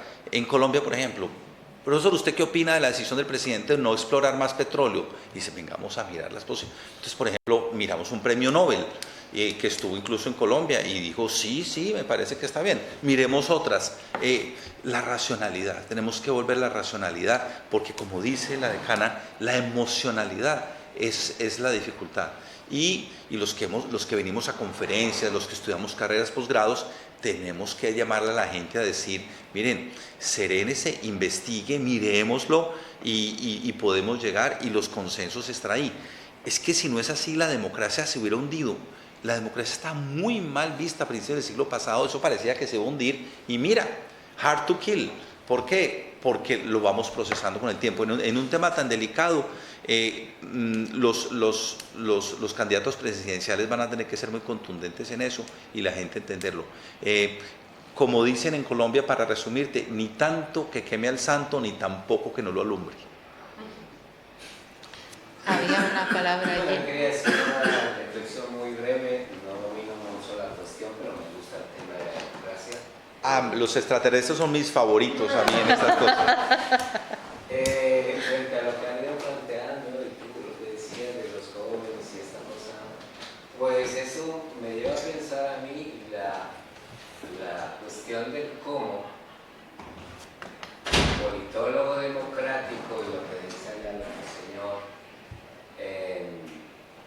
armoniza ese diálogo para crear ese consenso dentro de la democracia.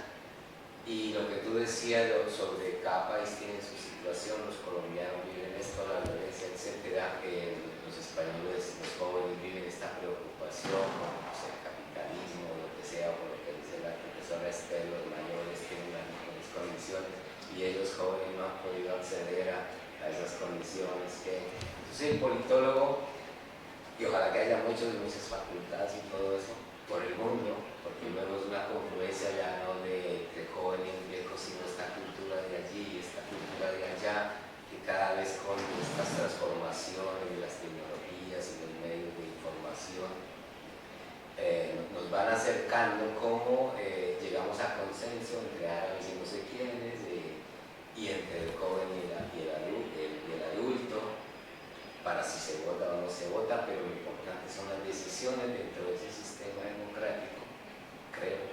Y por eso al politólogo le corresponde esa tarea aguda de mirar ese cómo ante situaciones tan complejas y difíciles que es el ser humano o el extraterrestre. Yo digo, como yo estoy copiando una feminista muy famosa que vi en el Hey Festival en Bogotá, en Cartagena, y decía, es que todos y todas debemos ser feministas, y yo diría que lo mismo se aplica para el politólogo. Es que todos debemos ser politólogos.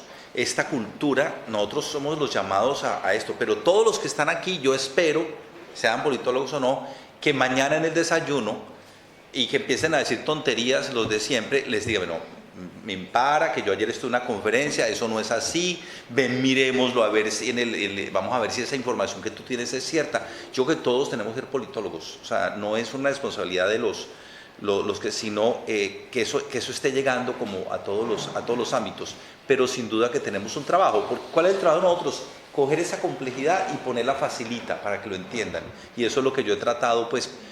Vas a ver en el libro que abres cualquier capítulo, incluso y cómo entender esto. Dice, para entender esto hay que mirar, por ejemplo, una película de Star Wars. Para entender esto hay que mirar un videojuego. Entonces hay que tratar de llegar a la gente. Creo que todo ese lenguaje tiene que llegar, y espero que en unos años, que no estemos acá, por supuesto, como tú acabas de decir, la gente dirá, uy, por allá en el 2025, ¿ustedes no se imaginan cómo eso? ¿Y cómo llegamos a esa serenidad? No, eso fue un trabajo conjunto mundial. Por supuesto, la gente ya está viendo Tercera Guerra Mundial, llegada de las dictaduras y todo esto, y siempre hay que tener las alarmas prendidas, pero el politólogo somos todos. Sí, para cerrar, en algún momento leí que estoy pensando cómo encontrar la cita de Ortega y Gasset, que en algún momento dijo, no me acuerdo bien exactamente, pero decía, es necesario que haya tantos intelectuales de la democracia o no sé si era de la democracia, hasta que formen un pueblo. Qué bonito. Entonces, lo que quiero decir es que comparto lo que acabas de decir, no solamente somos politólogos, porque sobre todo el filósofo político que piensa cómo, pero pues ojalá que cada ser humano se ocupase de... Por aquí hay una pregunta atrás. Hay más preguntas. Yo, bueno, perdón que llegué un poco tarde, entonces me perdí la primera parte, pero quería hacer alusión un poco a... Bueno, yo vivo en un país en el que estamos atravesando una relevante del retroceso democrático. Y ligado a varias de las cuestiones que se plantearon acá, la ciencia política, la academia en general, ha entrado en esta modalidad de normalización del fenómeno, lo cual, a mi modo de verlo, toma más preocupante aún, en lugar de trazar justamente esa línea de la que vos hablabas, independientemente de la pertenencia partidaria, se ha tendido a dejar pasar una serie de cuestiones que están sucediendo por primera vez en 41 años de la recuperación formal de la democracia procedimental. No digo burguesa porque se va a traducir mi ideología, pero y no debería traducirse por ser politóloga. Pero a lo que voy es que realmente me parece que estamos frente a un proceso inédito en esa línea. Y bueno, lo quería transmitir acá, que justamente se estaba hablando de la cuestión de la democracia y de la necesidad de hacer este planteo permanentemente. La cuestión del voto joven, nosotros tenemos voto joven opcional entre los 16 y 18 años. También es opcional, mejor dicho, o sea, técnicamente es no obligatorio.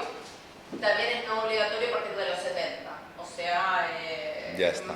Estamos obligados, no estamos en la franja de los 18. Claro, pero porque tenéis voto obligatorio. Exactamente. Claro. Es un sistema de voto obligatorio, pero de baja penalización. Sí. Con lo cual, justamente en las últimas elecciones locales se vio una merma de la asistencia sumamente significativa y sumamente también preocupante en este contexto, también muy ligado a la cuestión de las emociones. Y desafección.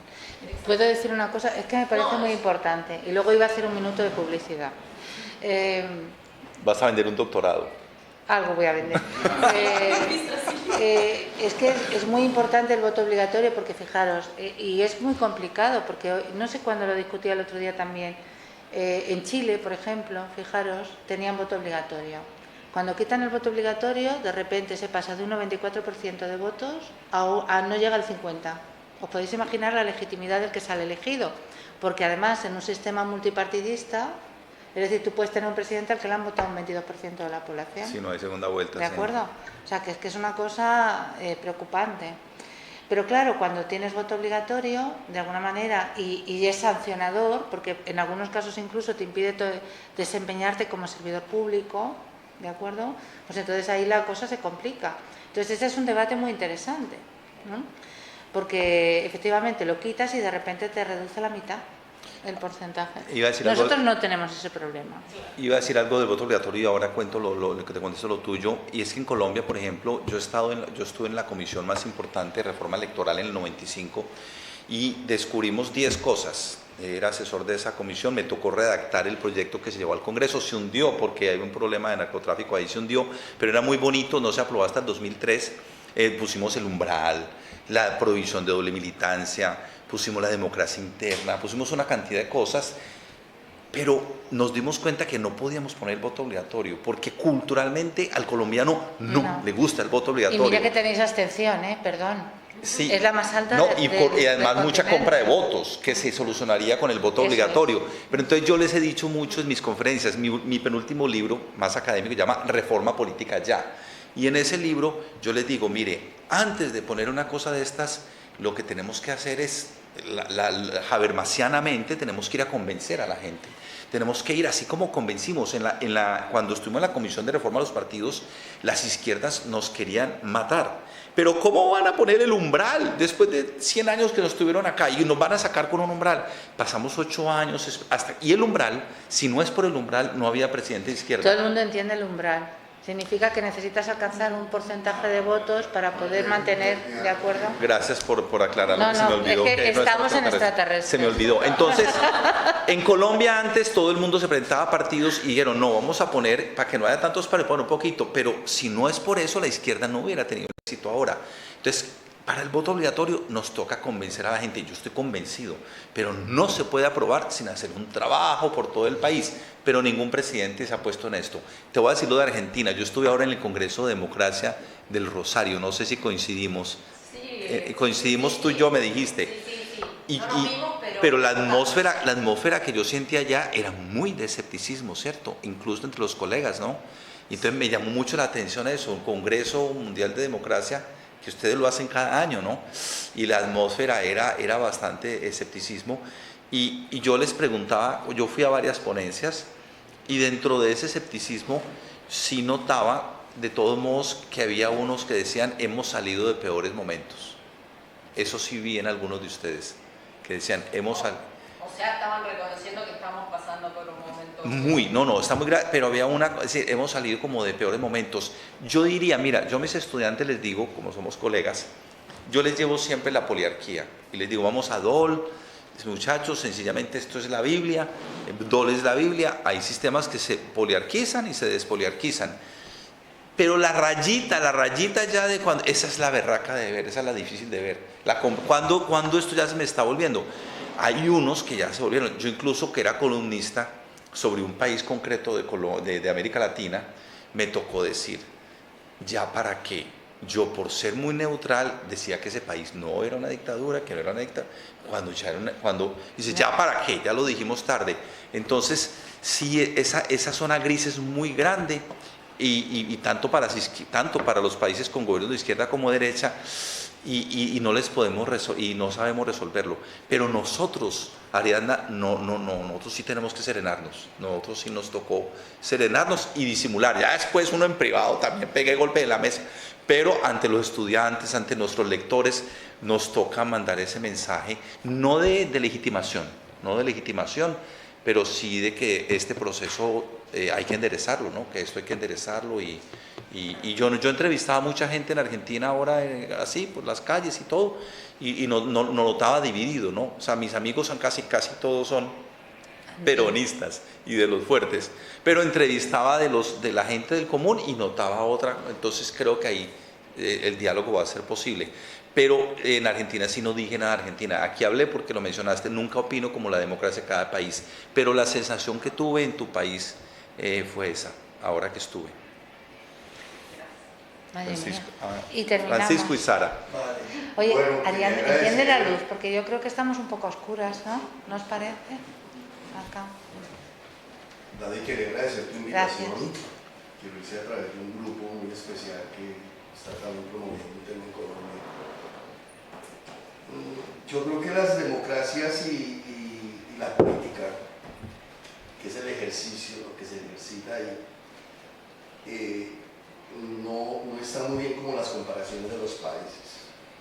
Yo me llevo la sensación, yo soy colombiano, pero de padre español que hizo las Américas, ahora estoy aquí hace más de 3 décadas y tengo esa comparativa, me puedo dar no el lujo, sino pues poder decirlo en primera persona, la comparativa sobre los procesos democráticos. Considero personalmente que somos un calco de España, por diversas razones, no sé, probablemente porque sea madre patria y mucho ese tema, y lo hablo desde como un colombiano. Me encantó el título porque yo me considero un bicho raro. Aquí muchos de izquierda me consideran de muy de derechas, y muchos de derecha me dicen extremadamente, porque tengo un proceso participativo como catalizador, como de ejercitar procesos de pedagogía en busca de algo que es la paz, o de la conciliación y de una neutralidad tremenda. Y difícil. Y difícil porque no soy amigo de ejercitarme mucho en partidismos, aunque sí también estoy de acuerdo, hay que estar ahí, y veo cómo se desdibuja y se erosiona esa democracia en muchos procesos. Hoy lo estamos viviendo en España, en otro proceso que está viviendo, sin mencionarlo, Colombia lo está viviendo también, sin poner ejemplos. Entonces, la política y la democracia, se supone que esta democracia tiene un ejercicio en las políticas públicas, en esos procesos, pero esto se erosiona con el paso del tiempo. Te agradezco que nos hayas regalado un purismo de la democracia. Yo decía, ¿será que existen cosas parecidas? Yo lo veo aquí, que sí me puedo sentir identificado en ciertas cosas. en este caso en el que tú hablas. Pero ¿tú crees que esa comparativa está bien de lo que es el cálculo, obviamente, por una naturaleza de periodos y de influencia de la madre patria con Iberoamérica, o sea, con Sudamérica, hablando así, que debería ser América en total, no Sudamérica, porque se supone que es desde Estados Unidos para América. La cosa es que le hayan dado un nombre diferente. Y segundo, ¿qué vitamina puedes regalarnos? Inclusive te puedo adelantar adelante este libro. ¿Qué vitamina para que esa democracia no se erosione? Como una sinergia a los nuevos politólogos y también a toda la ciudadanía global, que también son politólogos potenciales, se le pueda dar para que esta democracia sea apoyada, sea vivida y sea ejercitada a futuro. Pues yo creo que justamente tanques de pensamiento como el tuyo, como el que tú manejas y fundaste, que dice, advierto, no tengo partido político, pero me involucro en lo público. O sea, creo que esa es la vitamina, que lo público realmente sea como una preocupación, una preocupación más allá de los políticos, de los politólogos, incluso de las universidades. Esa es la respuesta. Lo que tú haces, con esta institución que manejas, creo que es lo oportuno. Sobre la herencia española es una cosa muy curiosa, porque hay muchos expertos en Colombia y unas grandes discusiones, si tenemos o no, pero ha habido cosas muy concreticas, por ejemplo, lo del Partido Liberal Conservador, más o menos en alguna medida, lo de frentes nacionales, aquí un frente nacional que se hizo, algunas, sí, es decir, hay como unas cosas que coinciden en... Bueno, hay muchas cosas. La parte burocrática, la parte, diríamos, de herencia católica también, toda la parte institucional, es decir, hay muchas cosas, claro, lógicamente, porque es que realmente los patrones institucionales son compartidos, ¿no? Lo que pasó en Colombia realmente es que se va la corona, o sea, se expulsa la corona, y los que tienen el poder son como la hacienda, los hacendados. Entonces la hacienda genera los partidos políticos y los partidos políticos surgen en ese contexto. Entonces ahí sí digamos que nos diferenciamos en esa cuestión. Pero cada vez las influencias, lo que tú dices, Benidorm y Siches fueron acá y fueron inspirados en eso, pero también tenemos Gaitán inspirado en otras lógicas. Pero lo que sí nos inspiró mucho fue la transición. O sea, la transición española nos inspiró, si salieron de eso tan duro que fue esa guerra civil y esa dictadura tan tremenda, pues nosotros también. En eso sí fue muy inspirador y yo se los insisto mucho y les cuento. Y yo les pongo a los muchachos ahí, ¿quién es este señor? Se llama el camarada Isidoro. Y les cuento la historia del camarada Isidoro. ¿Sabéis quién es el camarada Isidoro? A ver si ahora resulta que tampoco sabemos de nuestra transición. Felipe González. Entonces claro, yo le digo mucho, mi facultad es muy difícil. Espera, que voy a hacer el minuto de publicidad ahora, chicos. La publicidad, el camarada Isidoro. Apuntaros a cualquier curso de ciencia política. Tenemos una universidad para mayores magnífica con gente de 50 y tantos años, ¿de acuerdo? Y con cursos maravillosos sobre movilización, sobre cultura política, sobre instituciones. Eso hay que saberlo, el camarada Isidoro, claro.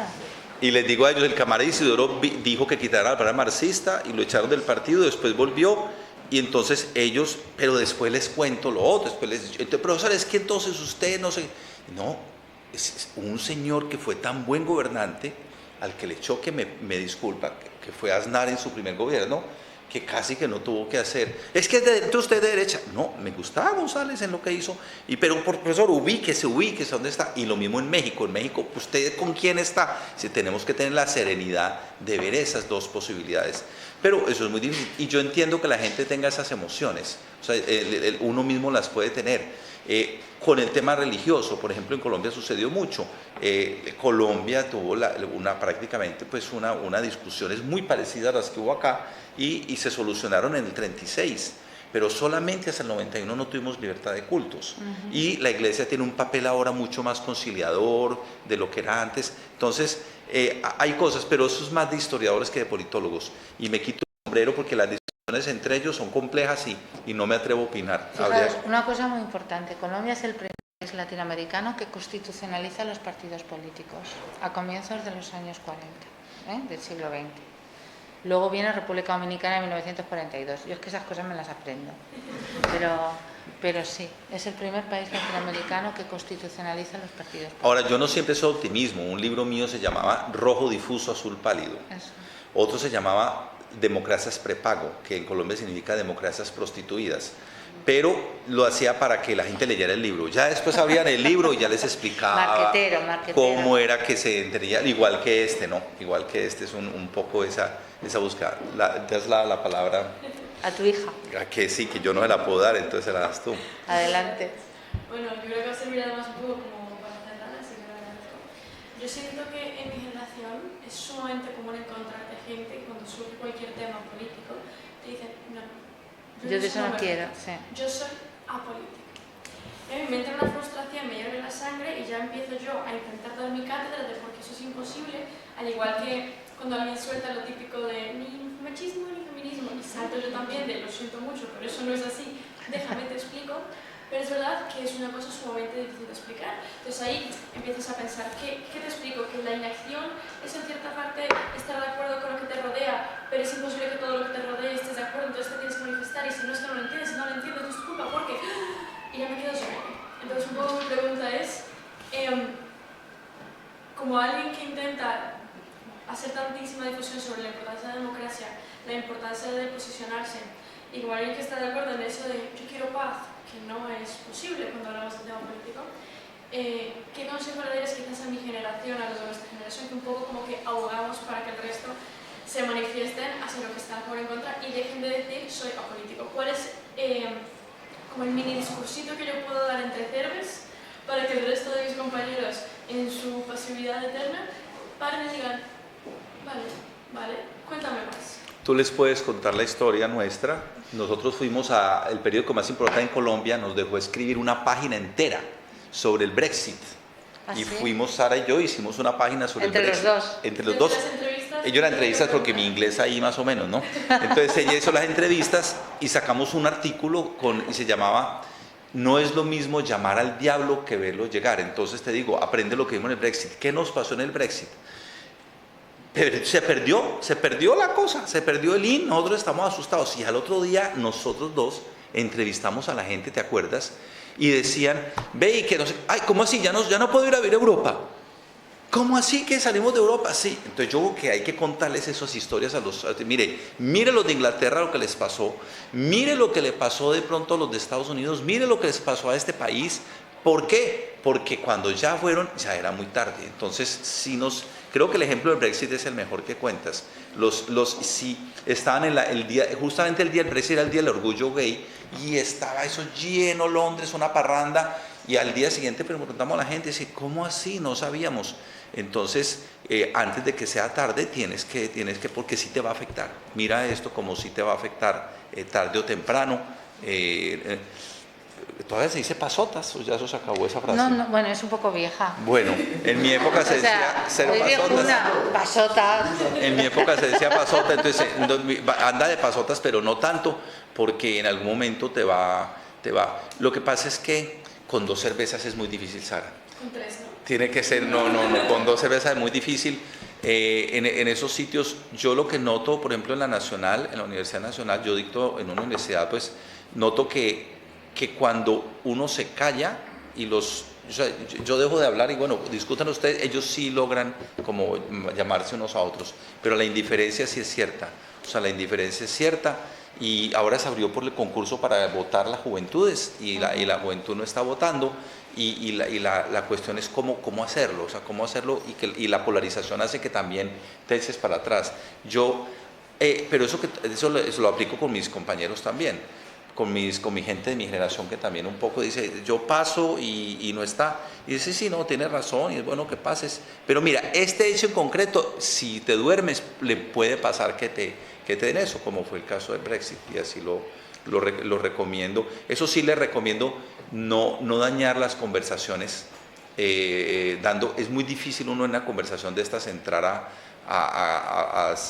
es decir, el trabajo hay que hacerlo uno a uno, pero en grupo es muy difícil, hay que, como un confesor, ¿no? Te sientas con el amigo, mira, yo entiendo que tú odias a pero date cuenta que no sé qué, no es sí, pero el presidente sí, pero lo eligieron, no me representa, qué pena contigo, a mis amigos abogados, Dice, tú y yo estudiamos Derecho. No me digas que Aprendón no representa porque el presidente quedó y no, pero no, y el anterior, ese sí me representaba. Entonces, yo creo que en grupo, imposible, te pueden terminar uno ahí mal, pero uno a uno sí puede hacer esa labor. A ver, yo creo, y voy a cerrar, Sí. Pero ahora te despides. No, porque se nos está haciendo de noche y yo creo que hay dos cosas muy importantes para generar más tolerancia, ¿de acuerdo? Que en el fondo lo que necesitamos, más tolerancia, un mayor reconocimiento entre todos, ¿no? Una es viajar.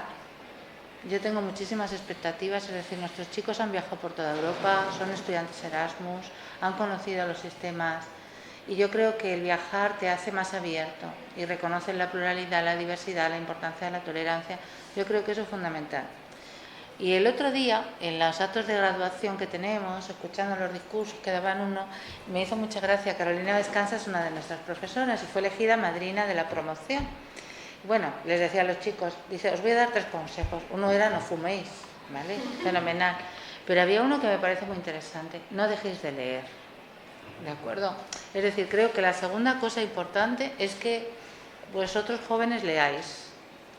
Porque uno lee y entonces a través de la lectura uno conoce, reconoce, aprende, comparte. Entonces yo creo que eso es fundamental. El viajar os va a hacer más libres seguramente y vais a ver dónde funcionan cosas y dónde no funcionan y podéis comparar. El segundo es leer y luego el tercero es que también vais a cumplir años. Yo siento ser la ceniza de aquí, pero al final todos hemos sido jóvenes y hemos sido revoltosos. Porque tú también has sido revoltoso y escépticos. Y luego, efectivamente, la edad nos va poniendo un poco en nuestro sitio, ¿no? Porque maduramos y somos... Bueno, yo quería darte las gracias, David, por tu generosidad. Sí.